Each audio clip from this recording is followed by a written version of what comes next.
What is up, YouTube? Nick Morris here today for our Taco Tip Tuesday. So for today's Taco Tip Tuesday, I have a good one for you guys. Sabiki.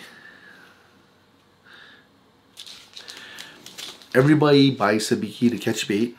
From Florida, California to even Hawaii, guys use this.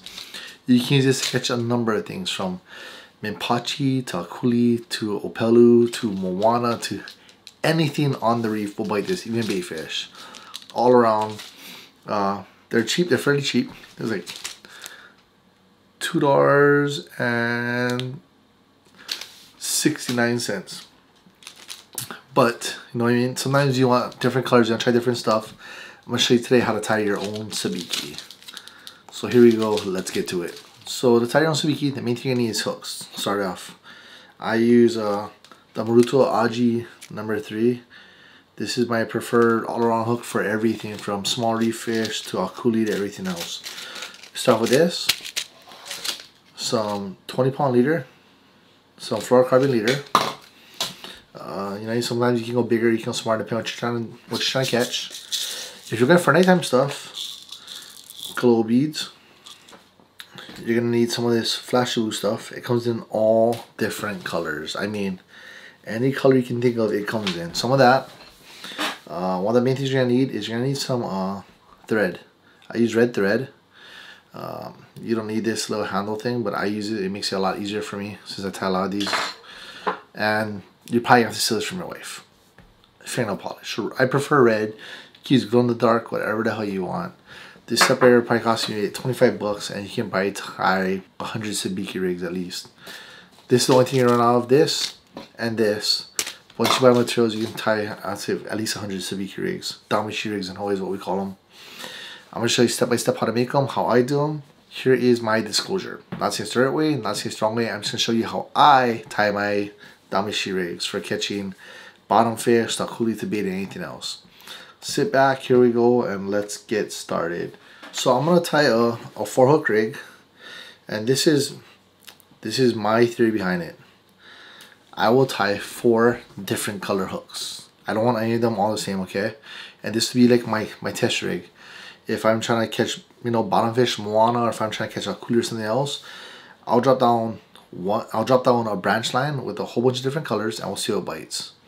And then from there, I'll modify it. If I know they're only biting like yellow or purple or pink, I'll have another rig with just all purple or all yellow, all pink, and I'll drop that, hoping to get multiples.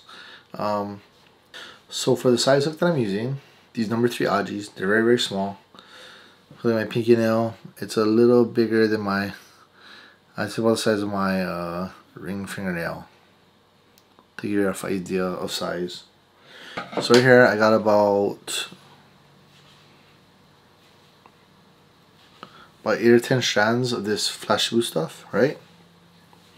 What we're going to want to do is we want to take our thread that's on the bobbin. So we're going to lay the line down like this, just to show you guys demonstration wise.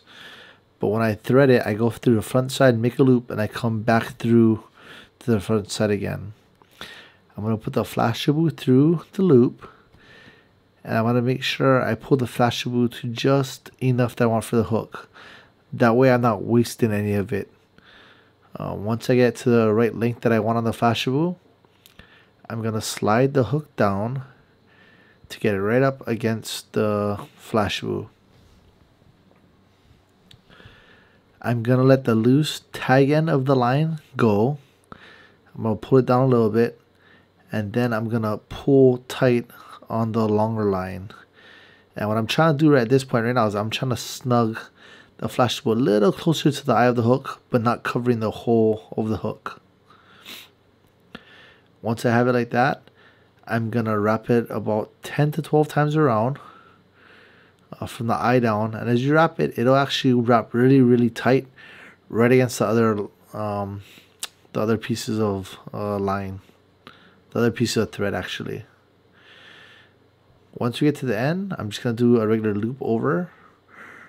Pull it once, and I'll do my second loop over again. And normally I typically just do 2 loop overs.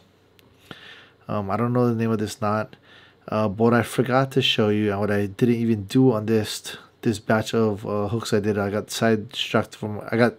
distracted from my wife, was that I at this point, once I get done with this point right here and I trim it up, what I normally do is I use fingernail polish and I paint the threads just to kind of secure the threads to make sure that they don't come loose.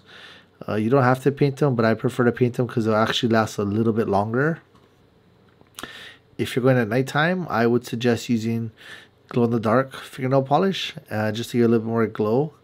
And when you tie it up and you're going for nighttime, right at where the eye of the hook is, I would put a glow-in-the-dark bead right there, and I would tie the line there. That way you have a glow-in-the-dark bead right at the eye of the hook to add that much more glow to it. But like I said, I typically use mostly just red. So I have this excess here. I'm going to save it, put it on the side. I can probably tie another 3 or 4 more hooks with that. You can leave it at this length if you want a longer length or a short length, whatever you want. For me, I need a little bit shorter length. I'm looking for about 1 inch, maybe 1.25 inch length. So I'm going to pull back on it just a little bit, and I'm going to cut it exactly where I want it. Let me show you right here. And that's about the perfect length that I'm looking for right there. Now that we have these 4 tied up, let's get ready to actually tie the Damashi line itself, and I'll show you that right here. So now you get your flies tied, you're going to want to tie your Damashi line, okay?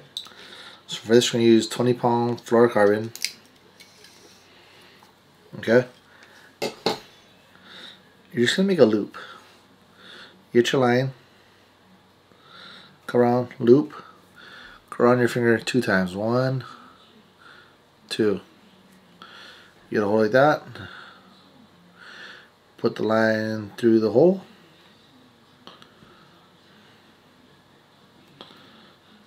Super simple. Super simple. That's it. There's a couple different ways to tie this.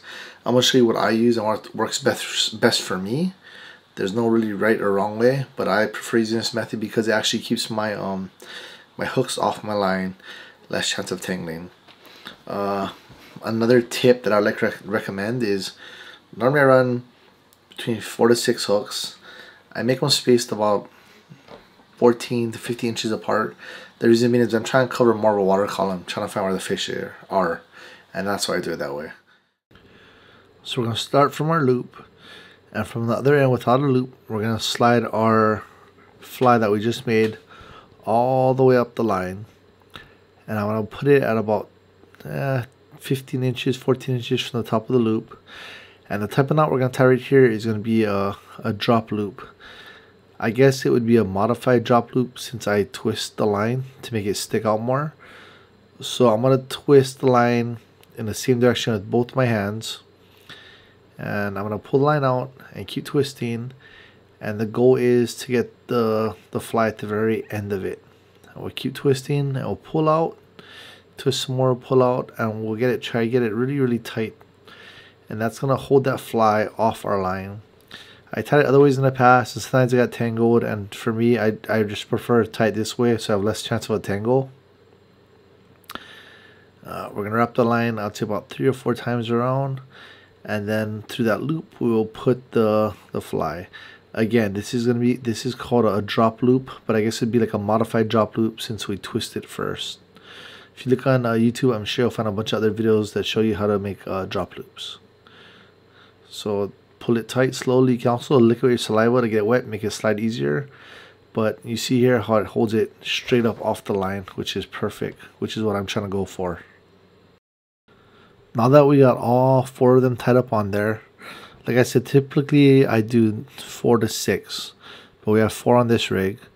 We're going to tie another end knot, and this will be for our lead side. So I'll put 2 loops, and then I'll go to it twice so it doesn't slip. Normally, typically to this, I'll tie another line, about another 20-pound test, and I'll make it non-fluorocarbon because fluorocarbon is expensive.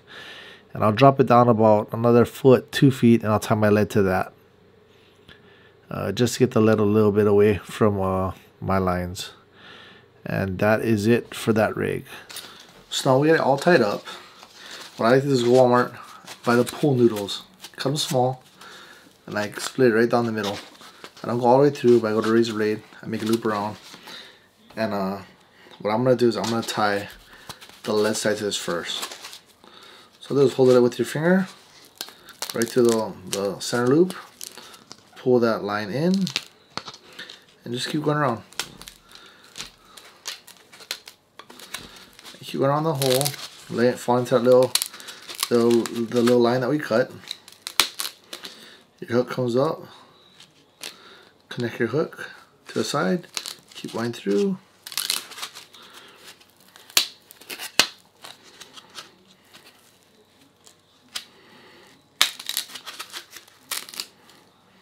I screwed up. I literally forgot the most important step and I just realized that now.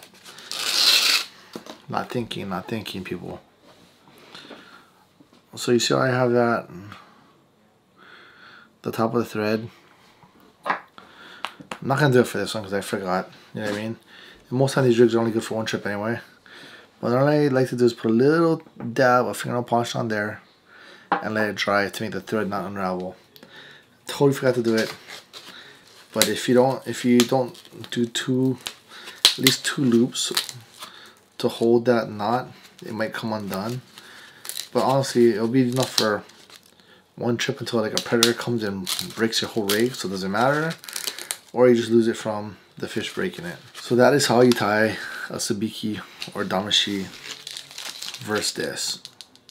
Tie your own, get any colors you want, or use this. Thanks for watching. I hope you guys like this tip. I had another video I was actually making for today and I couldn't get it finished. I was getting frustrated. Actually, I'm trying to make a video on showing you guys how to make outriggers out of bamboo. Because I know there's a lot of guys out there on a budget. And you know, they probably want outriggers, but they don't want to spend $1,500 to make a set of outriggers. So I'm trying to make a set on a budget. When I harvested bamboo today, I was in the process of curing it. And I ran into an issue. I ran out of propane, so I couldn't finish curing it. So it's probably going to be like a 2 or 3 step video. If you guys want to see that video on how to make outriggers from bamboo, let me know in the comments. As always, thanks for watching Tight Lines, safe fishing, and I'll see you guys on Friday. Damashi, make them yourself. Any kind of colors you want, and it's cheaper, and you get the satisfaction making your own. Oh, last part. So the first loop goes to the silver on your pole. The last loop that comes off goes to your lead. Normally what I do is I tie like another piece of like 25-pound test line, like 2 or 3 feet, and I'll put my lead.